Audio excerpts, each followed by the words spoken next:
Oh, hi, my name is Samantha Marino. I'm 23 and I was diagnosed with CF in utero.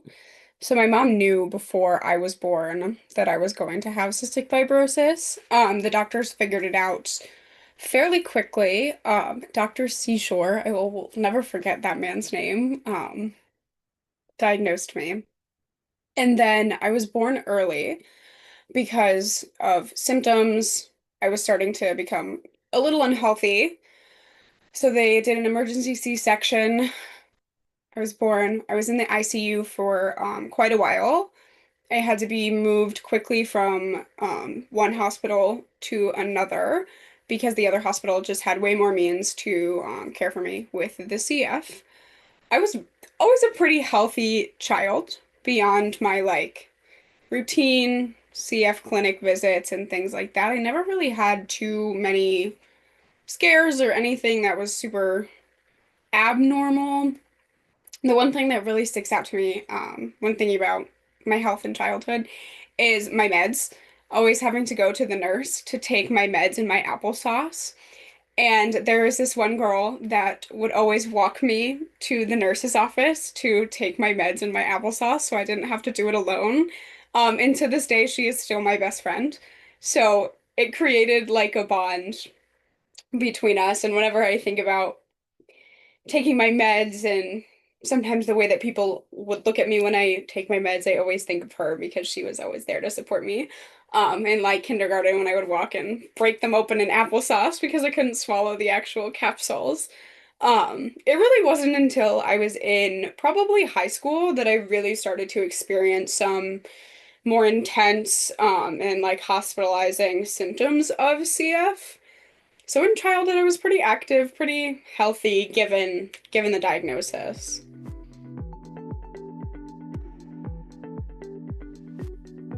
I believe I was a sophomore in high school at this point.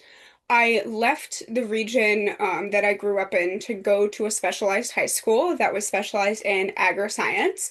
So I was studying fish and farming and all kinds of things. You pick like a specialty when you get into the school. And my specialty was always dealing with like plants and the dirt and the soil. And I started to feel really sick. I was experiencing like a lot of shortness of breath, a lot of fatigue, very just like ill everywhere. And I went to like a walk-in urgent care and they diagnosed me with pneumonia. So I was taking medicine for pneumonia for a while. I was not getting any better. Eventually, my CF care team had to get looped in because I was experiencing a lot of challenges within my breathing and just my overall function. And they determined that I was misdiagnosed and that pneumonia was not accurate. So they started to do cultures where I had to produce mucus or have bronchoscopies to get samples. And eventually, they grew a non-tuberculosis Mycobacterium, specifically the MAC. And the MAC is not common out on this side of the country. It is more common out west and where there's like a lot of farms and dirt and things like that. But because I was in such close contact with soil and fish and plants, I contracted it from touching that, touching my face, breathing it in, any water mist, things like that. I was just constantly being exposed and it got trapped in my lungs. So once they figured out that that was the root cause, right off the bat, they were very open with me that this was not going to be an easy process because the bacteria is so slow growing. It takes a while to grow, it takes a while to know if it's gone, and there's very specific antibiotics that you can take in order to treat this bacteria. And there's kind of this like ideal cocktail that they could put together. Obviously, they want to go with the least invasive method. So oral is normally their first line of action. I was started on an oral regimen pretty quickly after they figured out what was going on. And then I continued to get sicker. So then they moved me over to some inhaled medication. That kind of mitigated it for a little while. And then I would kind of go through these phases, like very up and down, that I would be doing really well, and then I would kind of fall again. I would do really well, and I would kind of fall again. So my late sophomore year, early junior year, if I'm remembering correctly, I got my first PICC line, and I was getting IV medication. I think I had my PICC line for about 2 weeks for the first time. I remember going to school with it and it being very foreign. I remember taking my PSATs with my PICC line and being very distracted by what was going on. Having a tube hanging out of my arm. It was very distracting from like any of the normative high school experiences. And because I was in that ag program, I was pretty much taken out of ag just because of the risk of having the line. The line helped. It was pulled. I started to go on one of those upswings again. Then I went back down. I had another PICC line placed. I want to say like the end of my junior year because I remember really pushing my team to please take it out before my junior prom because I was determined to not go to prom with it in my arm. So I think it was another about 2 week track. I got better, they pulled it, but I was still constantly testing for this bacteria. It went back to an oral and inhaled medication regimen, and I was kind of in like a limbo period for quite a while that I was on inhaled, oral. They would back off of some things. They would, try to kind of move some things around. I had some adverse reactions to some of the like more ideal meds to treat the bacteria that I was hospitalized for at one point. So there was kind of a lot of moving around going on. And then in, I think it was 2021, like the very beginning of 2021, I started to get really sick again. Because throughout bronchoscopies and CAT scans and all of the things, I was continually showing this little pocket in one of my airways that was getting filled with this bacteria, and this pocket would kind of pop essentially, and the bacteria would get out. So, very early in 2021, that happened. I started to get very sick. My function was very limited. I couldn't breathe. I was very tired. I was coughing quite a bit. And I had a bronchoscopy, and they determined that I was growing a much higher rate of the bacteria. So in March of 2021, they decided to place the PICC line and continue the same IV medication that I had been on 2 times prior that I had had really good luck with. But that day that they put my PICC line in, they had me take a hearing test. And I never really asked many questions. I remember being really annoyed that I was just on all of this medication while they inserted the PICC line. I was kind of out of it, and then they were having me go take this hearing test. And I so vividly remember sitting there with my mom being like, this is so dumb. I want to go home. Like, my hearing is fine. Like, I don't want to do this. And I took the hearing test, and my hearing was normal. And I was like, see, like I told you, this is just still wasting my time. I left, and I had my PICC line. I was doing my medicine, and then I remembered starting to hear this like ringing in my ears. And I ignored it for quite a while. And the more that I ignored it, the worse it eventually became, to the point that I finally said something of like, hey, I don't know if this has anything to do with meds, but I'm hearing this ringing in my ears. It's constant, it doesn't stop. So I went back for a hearing test again and showed some pretty severe sloping in my hearing. And that slope continued, and I was kind of faced with this decision of do we try to preserve the hearing and stop IV treatment, or do we try to preserve the lung and continue IV treatment and kind of deal with the hearing later? It took a lot of questions between providers to kind of figure out what was the best way to handle this? Was the hearing easier to address afterward versus while this was happening? Um, this is the point in this whole infection journey that my mental health really did start to plummet. Um, when I started to struggle to hear in conversation, I became really depressed. I wouldn't leave my room. I didn't want to talk to anybody. I was really embarrassed. Um, I was angry. I was still continuing IV treatment. I think for a total of about 6 to 7 months, I was actively using the PIC line. But I had had the PIC line for almost an entire year. So I was very angry. My hearing just continued to slope. A couple days before my 20th birthday, they told me that I was a candidate for hearing aids because the running joke was like, oh my gosh, I'm getting hearing aids for my 20th birthday. Like, that's kind of what I was saying to try to cope and make light of what was going on. I got my hearing aids. I was starting college in person after COVID. I was really struggling. It took quite a bit to get my hearing aids because I was also in between that like pediatric to adult care. There was a lot of miscommunicating on who was taking me, so I was kind of in this lapse where my hearing was just continuing to get worse. Very soon after I got the hearing aids, I became a candidate for cochlear implants. Um, I dropped below the line of like candidacy, and it was pretty rapid. On the test, it literally was like a hard slope down.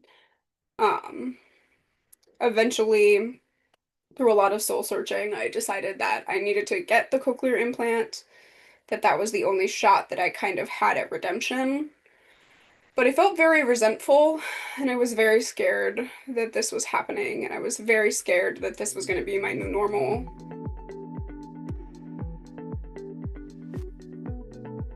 I can pinpoint a conversation with my mom in the car while this was going on. We were going to my favorite coffee shop because at this point, she was trying to pull every trick out of her bag that would make me feel better or just give me something to look forward to. And we were driving, and she asked me how I felt. And the only word that I could come up with was grief. I feel like I have lost something. And it wasn't only about the loss of my hearing, but I felt like like a part of me had died. The identity that I held, what I knew to be true about myself, what I thought resiliency was, what I thought my strength was, what I thought I could handle was, all of that seemed gone. It, I don't even know how to describe looking in the mirror and not recognizing that person looking back at you. I always have been a pretty bubbly, happy person, and with CF, kind of making the best out of it and reminding myself that I have just as many opportunities and I can kind of decide how I feel about it. I can't change that I have CF, but I can make a decision every day to, you know, cope with it, to make the best out of it. And this really challenged that. I couldn't make the best out of it. I couldn't find the light. I absolutely felt so, so dark. And I kept coming back to this feeling of nobody knows what I'm going through. Like very similar of when you get your heart broken or when somebody close to you passes away, like it's so isolating, even though there's a piece of you that knows that others have experienced, maybe not the same thing, but something enough to empathize with what you're going through. And I felt so alone and just like not only is my sense gone, but so many pieces of my identity went with it. I don't know who I am anymore. I don't know who I'm going to become. I'm fearful of who I will become, I don't know how I'm going to bounce back from this and if I can bounce back from this. And I remember that I kept saying that like this is going to be the one thing that I can't make light of. This is going to be the one that breaks me. And I thought I was stronger than this, and this is going to be the thing that breaks me. And I kind of had to sit with that in a weird way because I was struggling to hear anything else, both literally and figuratively. I was kind of in my head and in my own thoughts was the only place I felt safe because I didn't have to worry about understanding other people or hearing other people, and it kind of consumes you in a way. And very rarely do I get angry with my diagnosis or angry with my circumstance, but this was the time that I was angry. I had those why me thoughts. I'm the only one traceable in my family with cystic fibrosis. Why did it have to be me? Why am I the one that's going through this? Why, out of all the side effects I could have had, is this the one I'm experiencing? I've been on this med 2 other times before with no adversity. Why now? Why is this happening? I'm finally on a path of almost finishing college and being able to apply to graduate programs and getting into the career that I want. Why now? Why is this happening? I was angry at the decision that I had to make about my lungs and about my hearing as a 19, 20-year-old. That's not an easy pill to swallow. That's not an easy decision to have to make, and I was angry that no one was going to make it for me.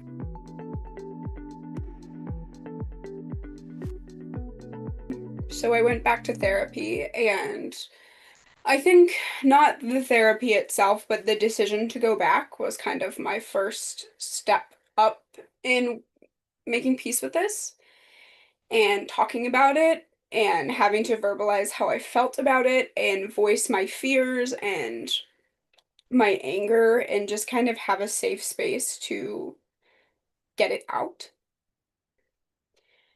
And a lot of this I also give credit to my fiance.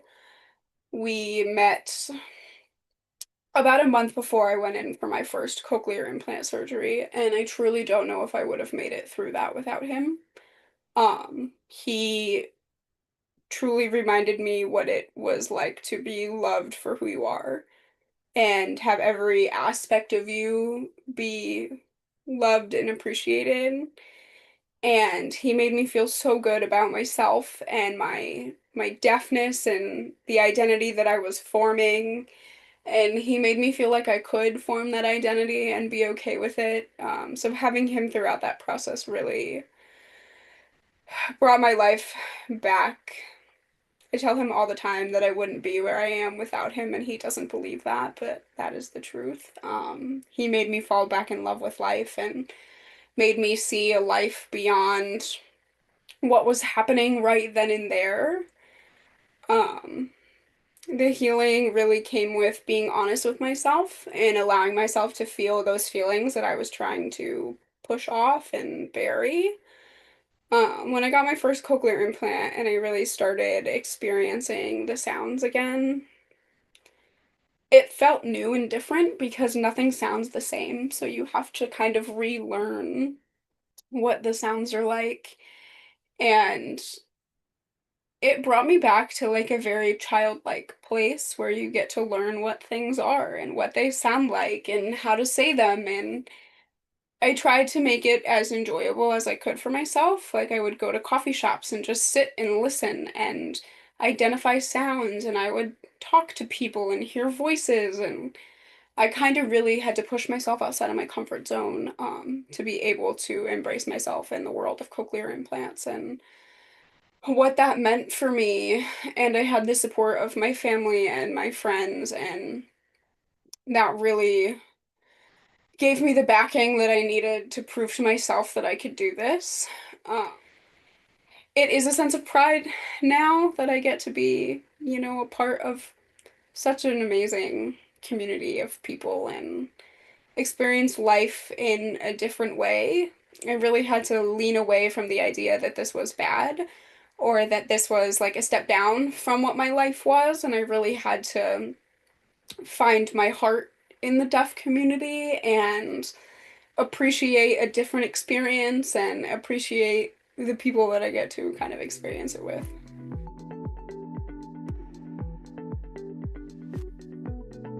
When I was actively pursuing plants and fish farming and things. I started doing a little bit of like mentoring and outreach through my care team. And I learned that I loved being a resource. And I learned that I loved to help people, and that helping people kind of gave me a coping skill in a way to feel like I was doing something. And I say all the time, like everything happens for a reason.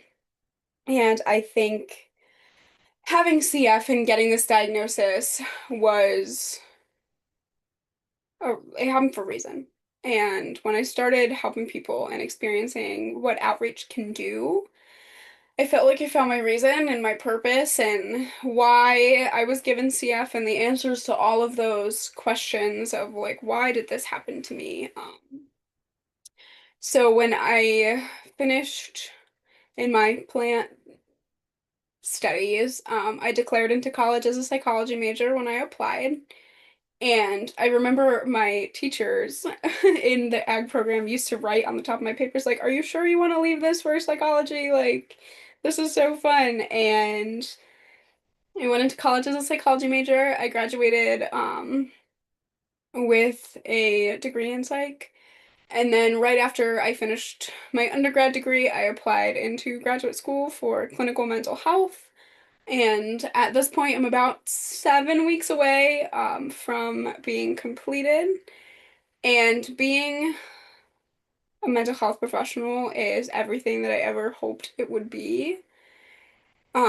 Getting to help people absolutely makes me feel fulfilled, and it gives me so much purpose to why I have CF and why I was put on this earth and why out of everybody in my traceable family, I'm the one with CF, and that this is what I was meant to do with it. I was meant to help people. I was meant to have these experiences so that I could support others. And I was meant to experience the good, the bad, and the ugly because it gave me a base to help other people and kind of be the voice for the voiceless in a way and get them through a time that they don't think that they can get through.